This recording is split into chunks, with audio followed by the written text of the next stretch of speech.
Estamos de volta para o nosso terceiro e último bloco do programa Em Pauta, onde hoje estamos conversando sobre o tráfico humano, é claro, tema desta campanha da Fraternidade 2014, Fraternidade e Tráfico Humano, com esse lema aí embaixo, né? Gálatas, vamos já citar também, Gálatas 1, Gálatas 5:1, ou seja, é para a liberdade que Cristo vos libertou, para viverem como pessoas livres e não oprimidas, e não sufocadas, e não escravizadas, não é? Frei Moser já vai nos falar sobre esta questão da escravidão no contexto bíblico, tanto no Antigo quanto no Novo Testamento, e por que a liberdade, segundo o maior dom que Deus nos deu, portanto, depois da vida, é tão importante e deve ser defendido. Mas agora, vamos às ruas e perguntar às pessoas por que ainda hoje as pessoas acreditam em cair em golpes, por exemplo, desses sequestradores aí dos mais variados possíveis e imaginários. Vamos ver o que as pessoas responderam. Eu acho que as pessoas acabam caindo naquela ilusão de melhorar de vida. Eu acho que ninguém cai ali por má intenção, nem por ganância. É por aquele desejo de melhorar de vida. É a ilusão que eles têm que num outro país eles vão se dar melhor do que aqui no Brasil. Porque realmente a vida aqui está difícil. Eu acho que um pouco a fraqueza do espírito, a falta do poder público também, falta de Deus principalmente. As pessoas estão sem muito objetivo, né? Sendo que o objetivo principal é o dinheiro. E a busca desse dinheiro acaba levando as pessoas para um buraco muito profundo. Você pegar um ser humano para fazer, para usar, para abusar, que isso é abuso. Isso é falta de Deus, isso é falta de compreensão. Porque a partir do momento que você pega uma criança e vai tirar um órgão para vender, para traficar. Porque o tráfico, quando você está usando o tráfico, você está usando o quê? Você está precisando de quê? De dinheiro. Isso aí já é falta de amor. Falta de amor no coração, falta de Deus mesmo. No sentido de que a pessoa prefere se iludir que vai ter muito dinheiro, uma vida fácil, uma proposta que, né, como se fosse mágica, e poder ganhar muito dinheiro em outro lugar distante, e acaba caindo nessa armadilha aí de outras pessoas que tratam gente como objeto. O Frei Moser, vale a pena o comentário, dinheiro, não só para os aliciadores, para grupos ou coisa que valha, mas para os que são aliciados, escravizados, submetidos, empurrados, ou diga-se o que quiser nesse sentido. Dinheiro é a questão aí. Sem dúvida nenhuma. Me parece que nós tocamos num ponto vital, mas que normalmente não vem à tona. Nós vivemos numa sociedade na qual, se eu não tiver dinheiro, eu não sou ninguém. Exatamente. Então, pronto, você é deseducado, desde criança, a ter dinheiro. E, sobretudo, quanto mais dinheiro eu tiver, mais importante eu sou. Eu subo na política, eu subo na sociedade, dentro digamos, da igreja também, não é? Em outras palavras, esse maldito dinheiro. Ou seja, é uma grande, eu diria assim, tentação. Você ser educado para ganhar dinheiro, mais dinheiro. E aí vem a pobreza. E nós, com o Papa Francisco, estamos aprendendo, não é? De novo, reaprendendo. Você aprender a viver com pouco.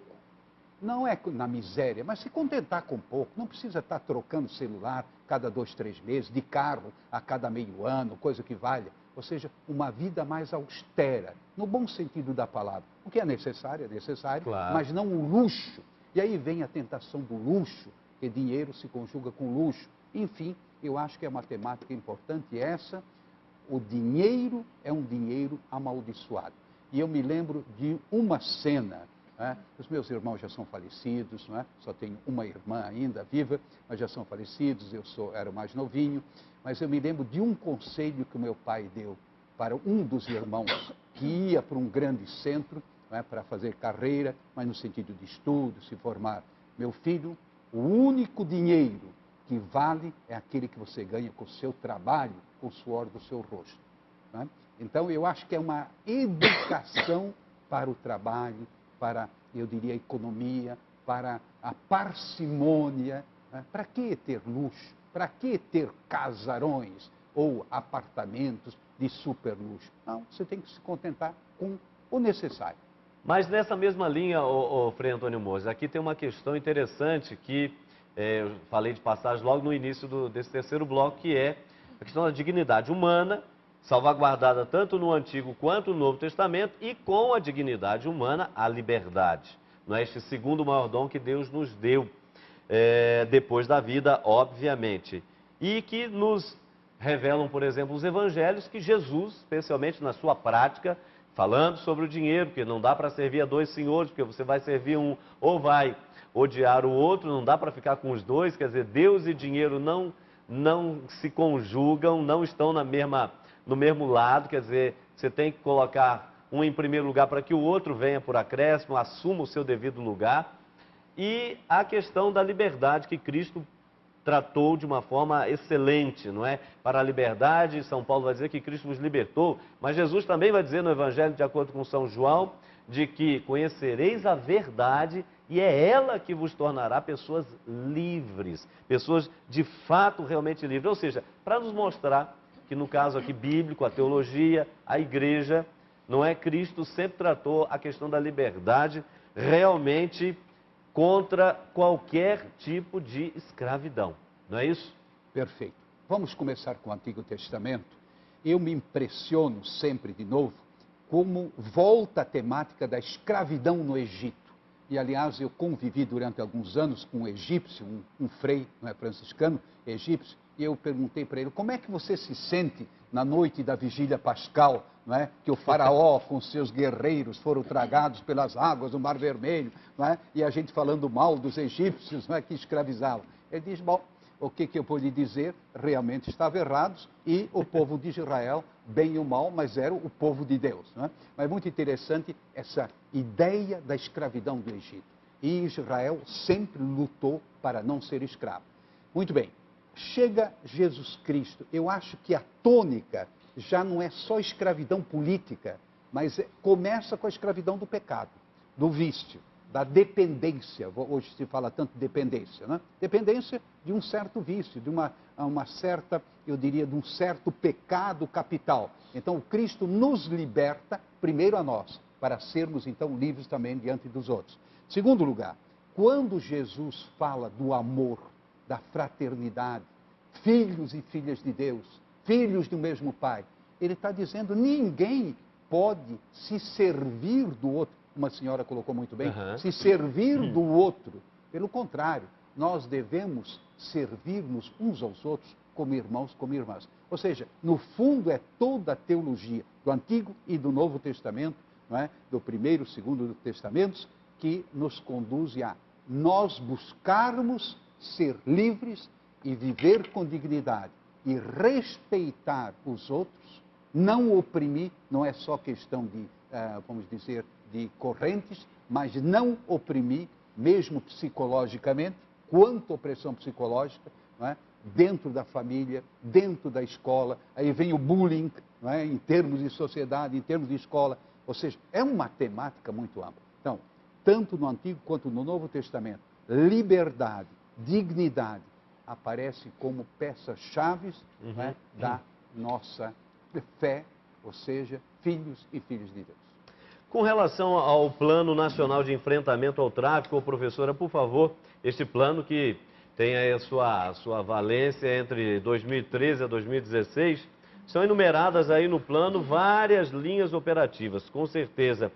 Mas fica a pergunta, afinal das contas, será que realmente este será assim um plano como outros tantos? Ou a gente corre o risco de simplesmente ver um plano não sair do papel e simplesmente dos bons propósitos ali elencados? Como é que você avalia esse plano? No Brasil, a gente já está na execução do segundo Plano Nacional de Enfrentamento ao Tráfico de Pessoas. E ele tem uma execução interministerial, é uma política interministerial, o que também favorece a aplicação da política pública de enfrentamento ao tráfico de pessoas. E tem no modelo da política nacional a composição de comitês de enfrentamento ao tráfico de pessoas. Então, aqui em Minas, a gente tem um comitê interinstitucional de enfrentamento ao tráfico de pessoas. São 23 instituições, Sistema de Justiça, Ministério do Trabalho e Emprego, Polícia Federal, Polícia Rodoviária, Polícia Civil, Militar. Então, é um conjunto de redes de equipamentos que se integram e se articulam para o enfrentamento ao tráfico de pessoas, e o mesmo acontece a nível nacional. Então, a gente tem o Comitê Nacional de Enfrentamento ao Tráfico de Pessoas, né, e uma parceria também com organismos internacionais para o monitoramento, né, e o acompanhamento da execução desse plano nacional. Então, o plano ele tem uma finalidade, né, nas políticas públicas de direcionar também de uma forma mais assertiva, mais qualificada, as formas de atuação para o enfrentamento a um fenômeno, no caso o tráfico de pessoas, e envolvendo também a sociedade civil. E aí esse é um ponto que eu queria aproveitar também o programa, já fazer um convite.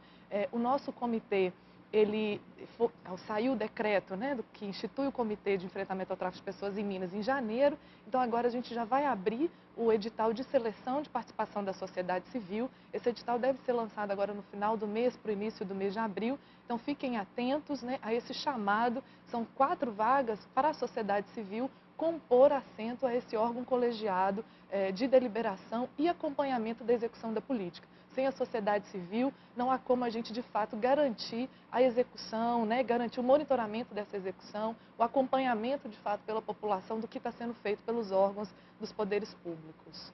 Tá certo. Frei Moisés, no que diz respeito à igreja, mas especialmente privilegiando a questão da pessoa, por exemplo, como preparar crianças e adolescentes e mesmo as pessoas fragilizadas para, de fato, fugirem dessas armadilhas aí dos chamados agenciadores, ou seja, como que a igreja ela pode colaborar para além da campanha que está aí despertando a consciência dos cristãos de modo geral em termos de Brasil e, por que não, mundo afora, como que a igreja pode colaborar nesse particular?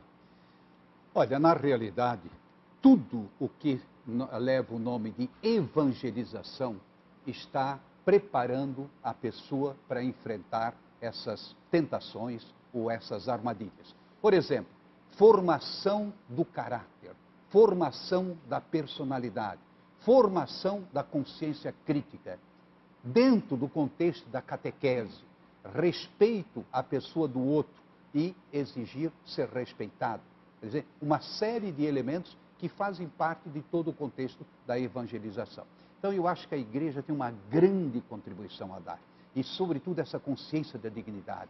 Não se deixe levar por ninguém.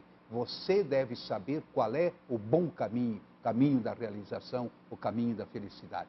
Então, eu acho que, sem dúvida nenhuma, todo o processo evangelizador tem que ajudar dentro dessa temática. Tá certo. Nós estamos caminhando aqui para o final do nosso programa, claro. Queremos pedir tanto ao Frei quanto à professora Flávia para deixarem para você uma mensagem provocativa, claro, porque estamos aí em plena campanha da fraternidade, os grupos estão acontecendo, os debates, as reflexões, as palestras, os programas de televisão como o programa desta noite, porque tudo isso, não é? Igreja, sociedade, homens e mulheres de boa vontade, unidos, refletindo sobre dignidade e sobre esta maravilhosa graça, esse verdadeiro dom da liberdade, não é? Para que assim nós tenhamos uma sociedade um pouco mais madura, menos opressiva, muito menos escravocrata. Nós aqui não chegamos a mensurar, de passagem, de levinho, não é? Mas temos aí essa situação que no mínimo nos faz pensar, que é a questão dos médicos cubanos no Brasil.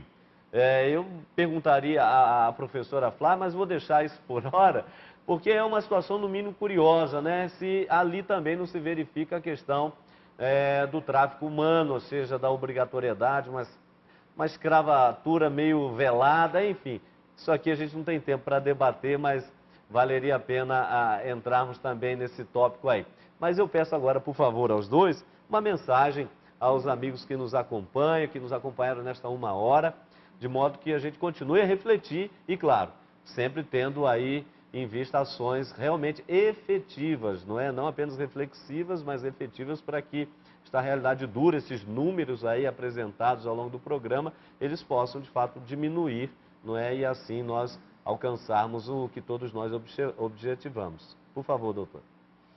Eu acho que é convocar novamente, né, a população. Acho que a campanha da fraternidade ela traz essa oportunidade de levar a casa das pessoas, né, por meio da igreja, enquanto um agente também aí missionário de divulgação de um tema, mas chama então a população, alerta a população por um tema. E acho que a gente precisa de prestar atenção, porque, como eu disse anteriormente, o tráfico de pessoas, ele é um dos meios de outras formas de violação de direitos humanos, né? Então a gente já discute muito a questão do trabalho escravo, a questão da exploração sexual infantil, e aí é que eu entro também, né, que tem a diferença da exploração sexual para a prostituição, que é diferente a forma desse tratamento aqui no Brasil, que a prostituição no Brasil, ela está prevista no Código Brasileiro de Ocupação, né, um exercício então relacionado a trabalho. Que não se pode ter é a exploração dessa prostituição.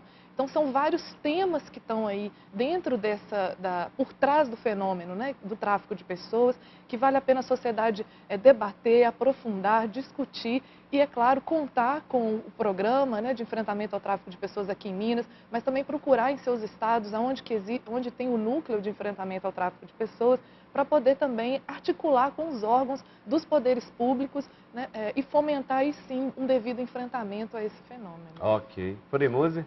Olha, se eu me sentir surpreso com a temática, eu imagino a maioria das pessoas diz: que tema é esse? Aqui entre nós não existe isso. Então, primeira coisa é tentar pensar a sua realidade no seu bairro, na sua cidade, não é? No seu estado, enfim, tentar despertar para o problema.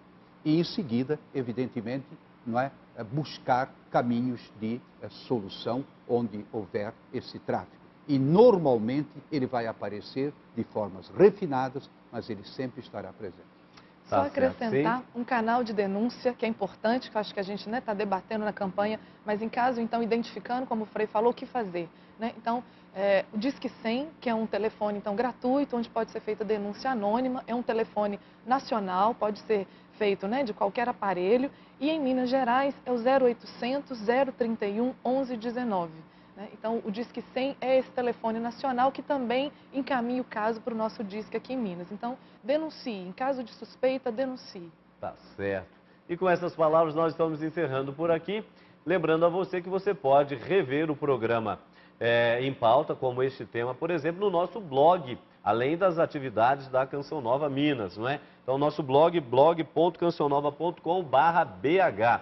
Ali, após a exibição na televisão, você vai ter acesso ao programa em pauta, tá ok? blog.cançãonova.com/bh, além de todas as atividades da Canção Nova aqui na capital mineira. E, claro, também o site do Frei Antônio Moser, antoniomoser.com. Tá ok? Para você um grande abraço, continua a reflexão, mas nós damos uma paradinha por aqui, prometendo voltar na próxima sexta-feira, se Deus quiser. E, claro, desejando a você um ótimo final de semana, uma excelente quaresma e vamos em frente. Grande abraço.